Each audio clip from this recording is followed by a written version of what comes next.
El Acuerdo General sobre Aranceles de Aduanas y Comercio, por sus siglas en inglés GATT, consiste en la serie de acuerdos y negociaciones que realizan los países de manera periódica respecto a la reducción de aranceles en determinados productos a nivel global. El GATT tiene su origen después de la Segunda Guerra Mundial, cuando 23 países decidieron organizarse para generar acuerdos y normativas en cuanto a las transacciones de productos básicos y vitales para sus economías. Es así que el 30 de octubre de 1947, estos 23 países firmantes se organizaron para firmar el Acuerdo General sobre Aranceles de Aduanas y Comercio en el Palacio de las Naciones en Ginebra, en el cual se contenían las primeras negociaciones multilaterales y además una serie de normativas que incitaba a los países a no implementar medidas restrictivas de comercio para que no se violentaran los acuerdos tomados en dicho acuerdo.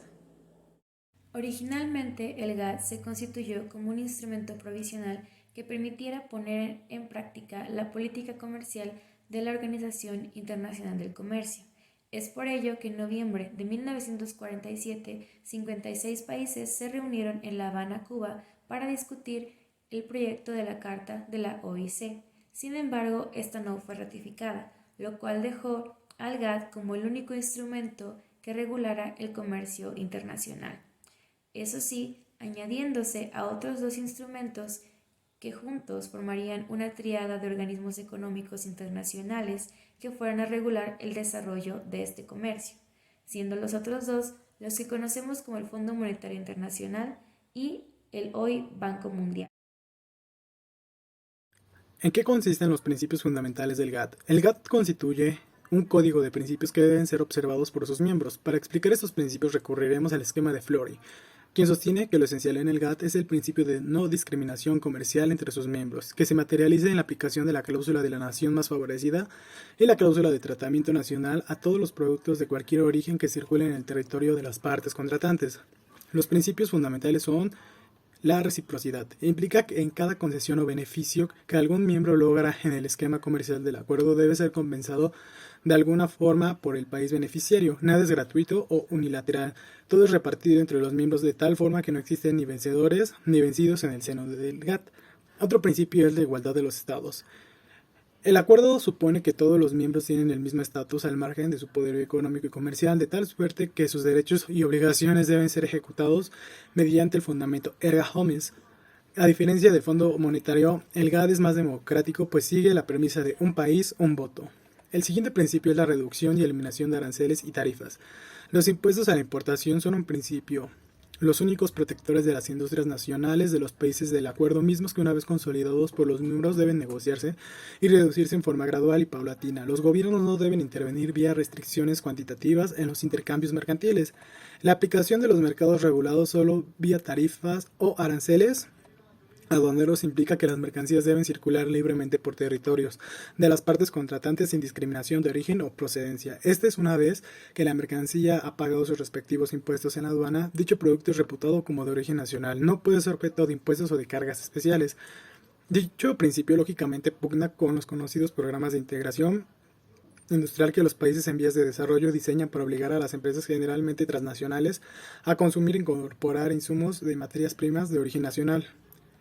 El último es la no discriminación. No hay posibilidad de dividir países entre amigos o enemigos. Nadie puede utilizar represalias o castigos comerciales por razones raciales, políticas o religiosas. Todos los miembros son regidos por un mismo parámetro comercial, sea cual fuera su sistema económico o de gobierno. ¿Cómo se estructura el GATT? El GATT ha contado con la siguiente estructura. 1. El plenario de la Asamblea de las Partes Contratantes, la cual es la institución que tiene el poder o la capacidad de decisión. Esta suele reunirse una vez al año. 2. El Consejo de Representantes, mismo en el que se encuentran representados los distintos estados, esto a través de sus ministros de comercio. 3. Los comités de negociaciones comerciales, los cuales abordarán distintos aspectos como la agricultura, la industria, el comercio y el desarrollo. Asimismo, las cuotas de importación y las negociaciones en materia comercial. Esta división es referente al tipo de actividad o negocio que realicen. 4. Los comités especiales o permanentes. Estos se encargarán de examinar las solicitudes de ingresos a grupos de conciliación y paneles que evacúan informes para solucionar las disputas entre los miembros. 5. Comité de Comercio y Desarrollo, el cual se encargará de analizar los temas que confortan a los países en desarrollo y a los desarrollados. Asimismo, revisará las preferencias comerciales para los menos desarrollados, la evolución del comercio agrario, entre otros.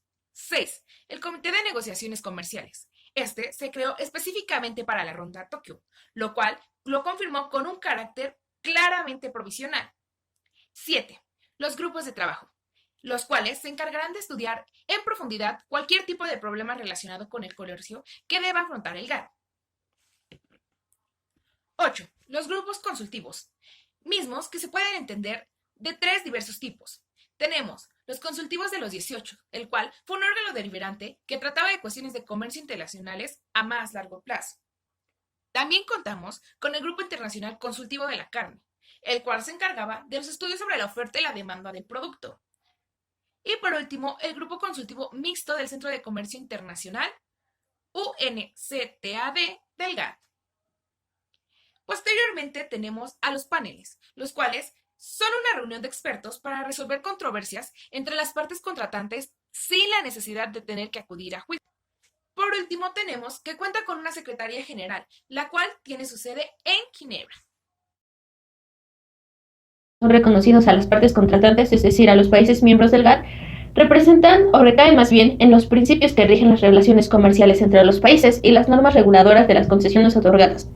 Podemos agrupar los derechos y obligaciones de las partes contratantes en 5 puntos. El primero sería la supresión de toda discriminación, que atiende al principio de la cláusula de la nación más favorecida. El segundo sería la estabilidad de las concesiones arancelarias. El tercero sería la eliminación de cualquier tipo de restricción cuantitativa. El cuarto sería la supresión de las demás formas de protección. Y el quinto sería la solución de conflictos que se puedan suscitar entre las partes contratantes. ¿Pero en qué consisten estos puntos? Bueno, la supresión de toda discriminación atiende, como ya lo dije anteriormente, a la cláusula de la nación más favorecida, misma que se encuentra contemplada en el artículo 1 del acuerdo y la cual resulta ser de suma importancia.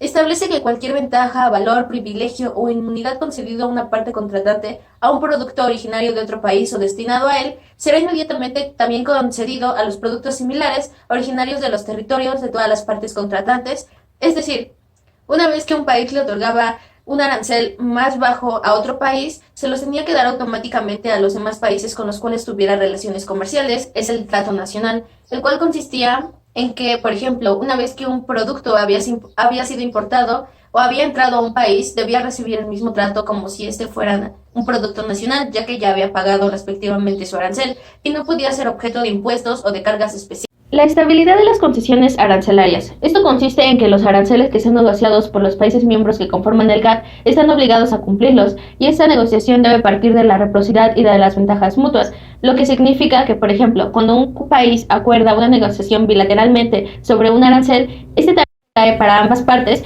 y a su vez se debe aplicar a los demás miembros con los que tengan intercambios comerciales, permitiendo que las negociaciones resulten ser de carácter multilaterales, y esto tiene efectos de Estos abarcan cualquier medida que limite o restrinja la cantidad o el valor de una importación o exportación de un producto. Es por eso que el GATT opta por el uso de un arancel como una medida de protección frente a restricciones. El artículo 22 del GATT establece que cuando fuera necesario resolver conflictos entre los miembros, se debía de establecer un sistema de consultas, el cual consistía en que cuando alguno de los países encontrara anulado algún beneficio obtenido tras alguna negociación, pudiendo ser por el incumplimiento de otro país, se debía realizar un dictamen en donde se podía lograr por mayoría decretar el incumplimiento de la parte contratante, y el país infractor debía compensar equitativamente el daño. El artículo 22 también contemplaba las situaciones por las que un país podía dejar de cumplir las obligaciones en las cuales estaba conferido. Los motivos tenían que hacer referencia a la protección de salud de las personas o animales, a la conservación de los recursos naturales agotables, así como por motivos de seguridad nacional en relación a materias fisibles, a tráfico de armas y situaciones de un conflicto bélico. Rondas del GATT. Los países fundadores del GATT realizaron aproximadamente 123 negociaciones y establecieron 20 listas que pasaron a ser parte integrante del Acuerdo General. Esas listas abarcaban aproximadamente 45.000 concesiones arancelarias y se referían a partidas cuyo comercio representaba un valor de 10.000 millones de dólares. Durante los años 1947 y hasta el año 2001 se desarrollaron las siguientes 8 rondas de negociaciones.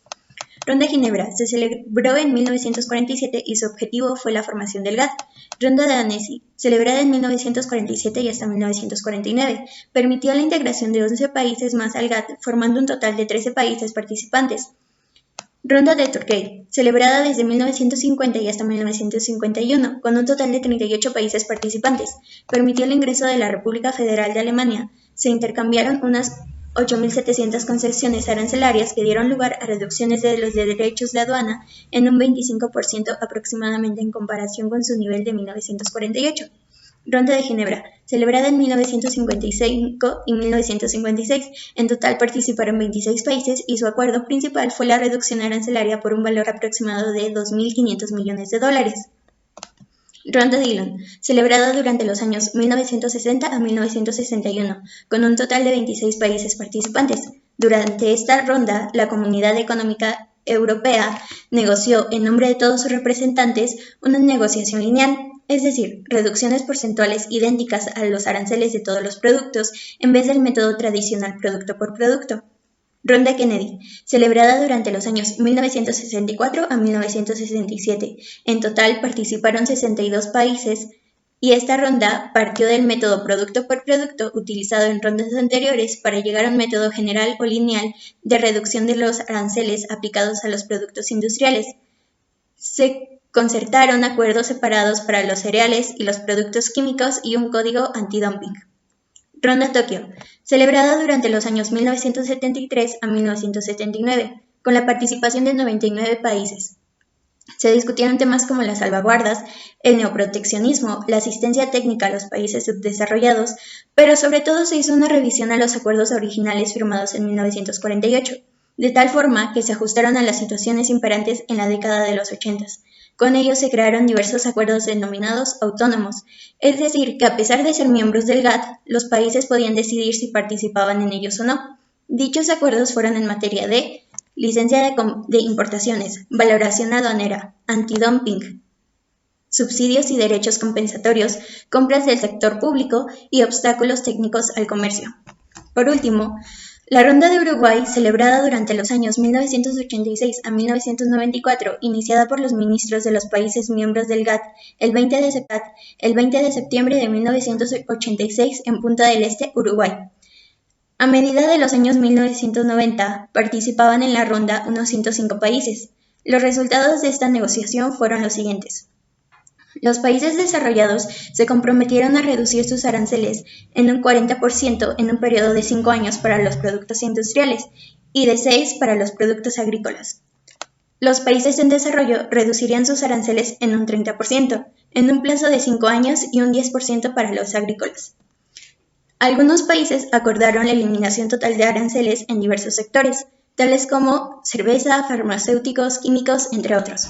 Por último, se concluye formalmente con la firma del Acta Marrakech el 15 de abril. En esta ronda se acuerda la creación de la OMC que sustituyó al GATT.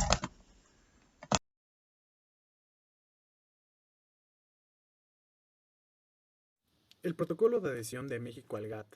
En la parte preambular del protocolo se establece que las partes contratantes del GATT reconocen que México es un país en desarrollo, garantizándose así el derecho que tienen a recibir en todo momento un trato diferenciado y más favorable, tanto en las negociaciones sobre concesiones arancelarias, en las que no se le puede exigir reciprocidad absoluta, como en cuanto al cumplimiento de las disciplinas del GATT, respecto de las cuales tienen derecho a hacer uso de las salvaguardias, cláusulas de escape y excepciones de manera más flexible. Los párrafos 3, 4 y 5 del protocolo de adhesión se refiere a párrafo 3. Se reconoce el carácter prioritario que México concede al sector agrícola en sus políticas económicas y sociales. Por lo tanto, México se compromete a continuar aplicando su programa de sustitución gradual de permisos previos por una protección arancelaria en la medida que sea compatible con sus objetos en este sector. Puede afirmarse en consecuencia que México no se comprometió a eliminar los permisos previos en el sector agrícola. Párrafo 4. Se reconoce la intención que tiene México de aplicar su Plan Nacional de Desarrollo y sus programas sectoriales y regionales, así como establecer los instrumentos necesarios para su ejecución, incluidos los de carácter fiscal y financiero de conformidad con las disposiciones del Acuerdo General y del párrafo 35, documento L-6010. En este sentido, puede afirmarse que México tiene pleno derecho de diseñar y aplicar programas sectoriales de fomento industrial, haciendo uso de todos los instrumentos de política económica pertinentes. Párrafo número 5. Participación de México en el GATT. La participación de México en los foros multilaterales que regulan el comercio internacional fue planteada como premisa fundamental para asegurar una eficiente vinculación de la estructura productiva nacional con la economía mundial y sobre todo para garantizar a los productores mexicanos que en el contexto de la nueva competencia que habría que enfrentarse con motivo de la apertura comercial tendrían acceso a condiciones similares a las que tienen sus competidores del exterior, de forma tal que la competencia comercial se diera en un ambiente de justicia y equidad.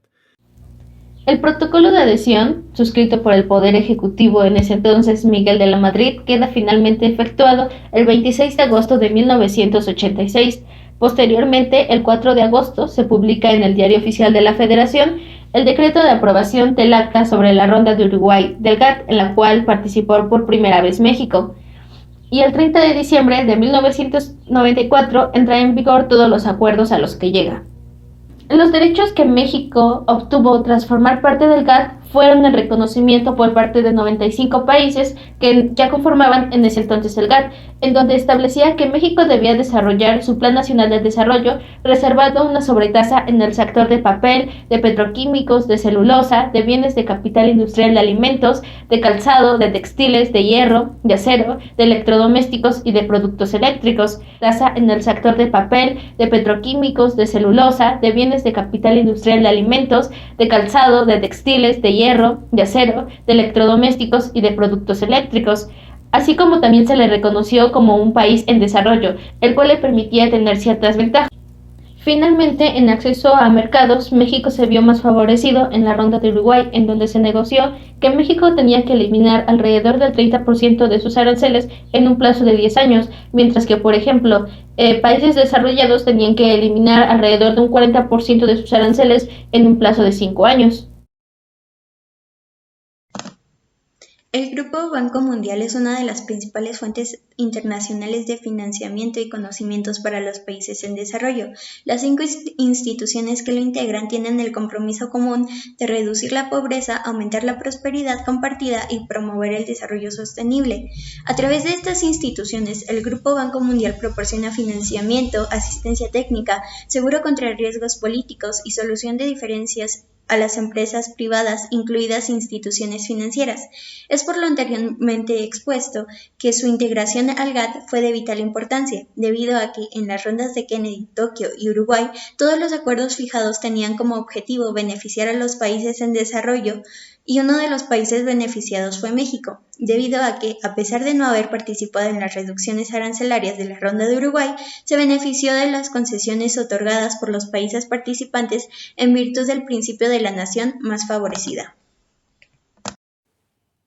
Hablando específicamente del FMI, esta es una institución central en el sistema monetario internacional, es decir, del sistema de pagos internacionales y tipos de cambio de las monedas nacionales que permite la actividad económica entre los países. Además, tiene como función evitar una crisis en el sistema, así como también actuar como un fondo al cual pueden asistir los países que necesiten un financiamiento temporal. Esta tríada de organismos sería la encargada de coordinar la organización económica post-Segunda Guerra Mundial. Primeramente, el FMI se encargaría de mantener estables los tipos de cambio para facilitar el comercio internacional. El Banco Mundial sería el responsable de facilitar el financiamiento de proyectos a los países. Y por último, el GATT sería el organismo que establecería las nuevas reglas de comercio mundial.